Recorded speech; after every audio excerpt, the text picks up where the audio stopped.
Hello friends, welcome to my YouTube channel Vims world education में आपका स्वागत है। आज हम पढ़ेंगे हिंदी के विविध रूपों को बताते हुए अंतर्राष्ट्रीय स्तर पर इसके महत्व को बताएंगे। हिंदी भाषा के विविध रूप क्या क्या? भाषा की पहचान केवल यही नहीं कि इसमें कविताएं और कहानियों का सृजन कितने अच्छे तरीके से हुआ है, बल्कि भाषा की व्यापकता, संप्रेषणीयता का एक अनिवार्य प्रतिफल यह भी है कि उसमें सामाजिक संदर्भों और नए प्रयोजनों को साकार करने की कितनी संभावना है। इधर संसार भर की भाषाओं में यह प्रयोजना धीरे धीरे विकसित हुई है। रोजी रोटी का माध्यम बनने की विशेषताओं के साथ साथ भाषा का नया आयाम सामने आया है।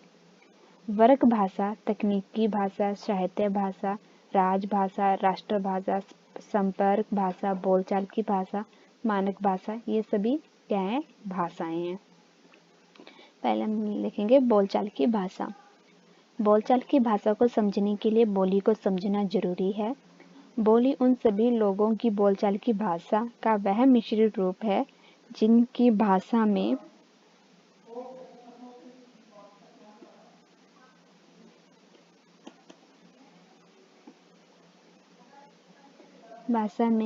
पारस्परिक भेद को अनुभव नहीं किया जाता है।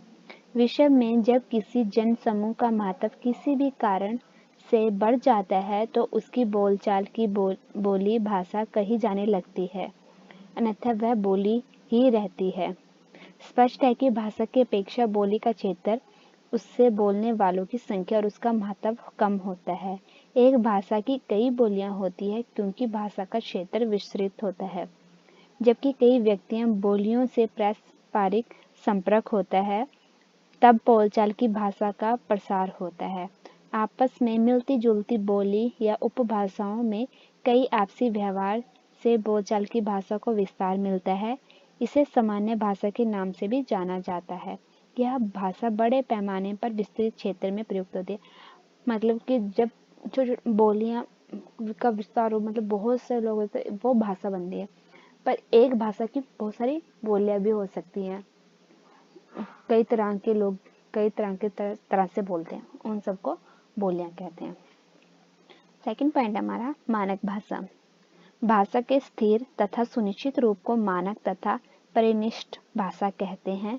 भाषा विज्ञान कोश के अनुसार किसी भाषा के उस विभाषा को परिनिष्ठ भाषा कहते हैं जो अन्य विभाषाओं पर अपने साहित्य एवं सांस्कृतिक श्रेष्ठता स्थापित कर लेती है तथा उनकी भाषाओं को बोलने वाले भी उसे अधिक उपयुक्त समझने लगते हैं। मानक भाषा शिक्षित वर्ग की शिक्षा, पत्राचार एवं व्यवहार की भाषा होती है। इसके व्याकरण तथा उच्चारण की प्रक्रिया लगभग निश्चित होती है। मानक भाषा को टकसाली भाषा भी कहते हैं। इसे भाषा में पाठ्य पुस्तकों का प्रकाशन होता है। हिंदी, अंग्रेजी, फ्रेंच, संस्कृत तथा ग्रीक इत्यादि मानक भाषाएं, मतलब जो सब पढ़ सके, ये सब मानक भाषाएं हैं, जैसे जिनकी उदाहरण दे रखी है, हिंदी, अंग्रेजी, फ्रेंच, संस्कृत, जो कि सबके समझ में आता है। मानक भाषा देख मानव समझता है।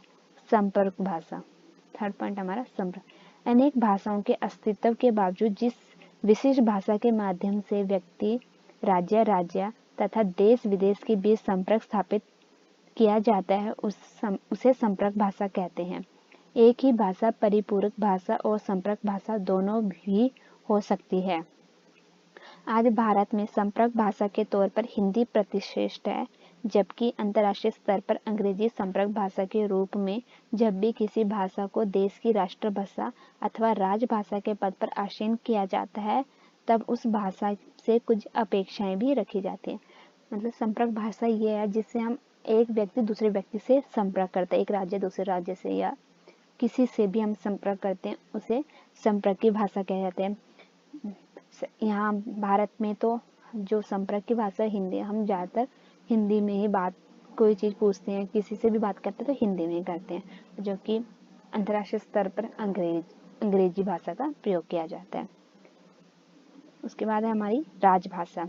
जिस भाषा में सरकार के कार्यों का निष्पादन होता है उसे राजभाषा कहते हैं। कुछ लोग राष्ट्रभाषा और राजभाषा में अंतर नहीं करते और दोनों ही समानार्थी मानते हैं, लेकिन दोनों के अर्थ भिन्न भिन्न हैं। राष्ट्रभाषा सारे राष्ट्र के लोगों की संपर्क भाषा होती है, जबकि राजभाषा केवल सरकार के कामकाज की भाषा है। भारत के संविधान के अनुसार हिंदी संघ सरकार की राजभाषा है।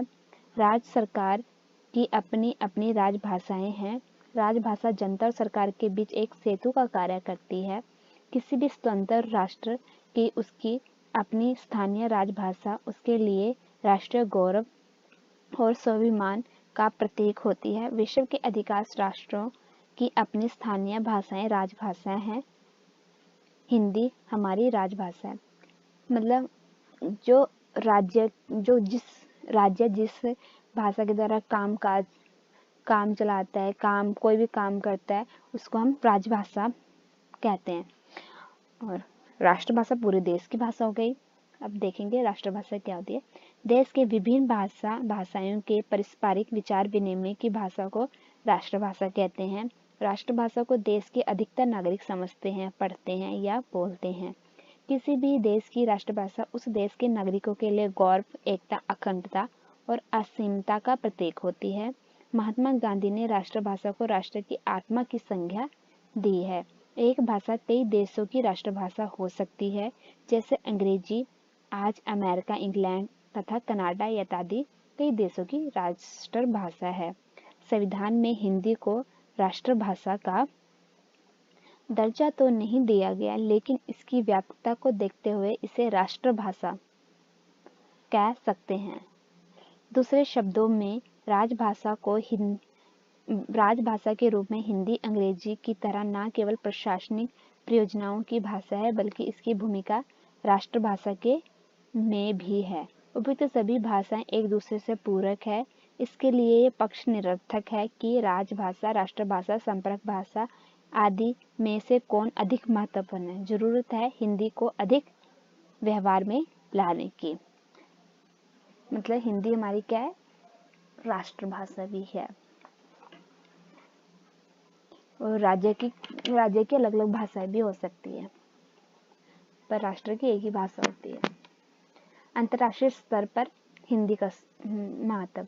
हिंदी भाषा विश्व स्तर पर एक प्रभावशाली भाषा बनकर उभरी है और जितना अधिक हम हिंदी और प्रांतीय भाषा का प्रयोग शिक्षा, ज्ञान, विज्ञान, प्रौद्योगिकी आदि में करेंगे, उतनी ही तेजी गति से भारत का विकास होगा। मतलब जितना हम हिंदी का बोलेंगे, पढ़ेंगे, उतनी तेजी से हमारे देश का विकास होगा।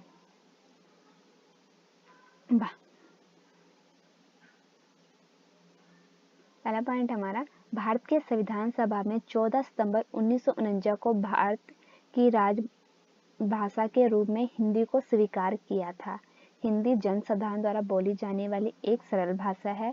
हिंदी पुरातन भी है और आधुनिक है, मतलब पहले भी बोली जाती थी और अब भी बोली जाती है। इसी विशेषता के कारण हिंदी को भारत की राजभाषा का सम्मान प्राप्त है। सेकंड पॉइंट है हमारा, आज विश्वीकरण के दौर में हिंदी का महत्व और भी बढ़ गया है।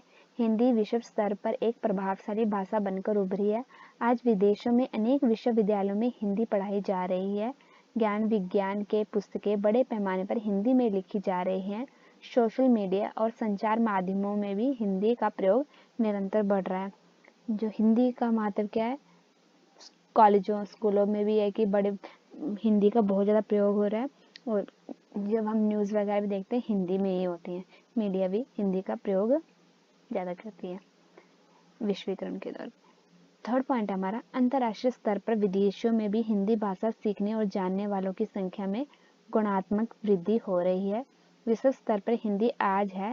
वैश्विक स्तर पर यह भी सिद्ध हो चुका है कि हिंदी भाषा अपनी लिपि और उच्चारण के लिहाज से सबसे शुद्ध और विज्ञान समस्त भाषा है। मतलब जो हिंदी भाषा है, जो विदेशों में भी इसे सीखने का क्रेज बढ़ गया है कि वो सीखना चाहते हैं। फोर्थ पॉइंट हमारा, आज हिंदी रोजगार की भाषा बनती जा रही है। 80-90 के दशक के बाद जब तक जब तक नहीं कि क्रांति और जोर पकड़ने लगी तो अनेक बहुराष्ट्रीय कंपनियों जब तक क्रांति और जोर पकड़ने लगी सॉरी गलत लिखा गया है जब तक क्रांति और जोर पकड़ने लगी तो अनेक बहुराष्ट्रीय कंपनियों का भारत में आगमन हुआ।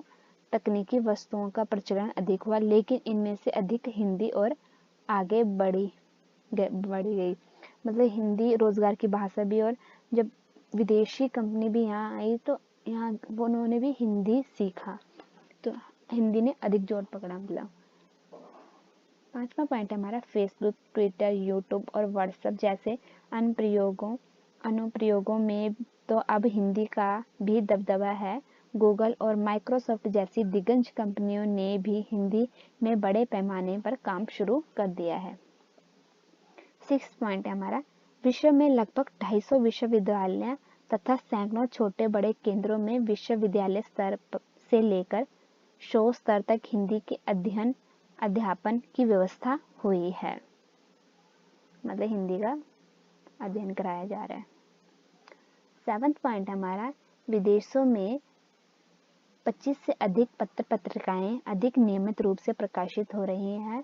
यूआई के हम FM सहित अनेक हिंदी कार्यक्रम प्रकाशित कर रहे हैं। मतलब जो पत्रिकाएं हैं वो भी हिंदी में प्रकाशित है, और आपने सुना होगा FM में भी हिंदी में प्रोग्राम चलाए जाते हैं, तो हिंदी का हम ज़्यादा से ज़्यादा प्रयोग कर रहे हैं। 8वां पॉइंट है हिंदी एक अंतर्राष्ट्रीय भाषा के रूप में स्थापित करने और विश्व सम्मेलनों के आयोजन को संस्थागत व्यवस्था प्रदान करने के उद्देश्य से 11 फरवरी 2008 को विश्व हिंदी सचिवालय की स्थापना की गई थी। संयुक्त राष्ट्र रेडियो ने अपना प्रसारण हिंदी में ही करना आरंभ किया है। अगर आपको हमारा वीडियो पसंद आए हो तो लाइक, शेयर एंड सब्सक्राइब करना ना भूलें। मिलते हैं नेक्स्ट वीडियो में।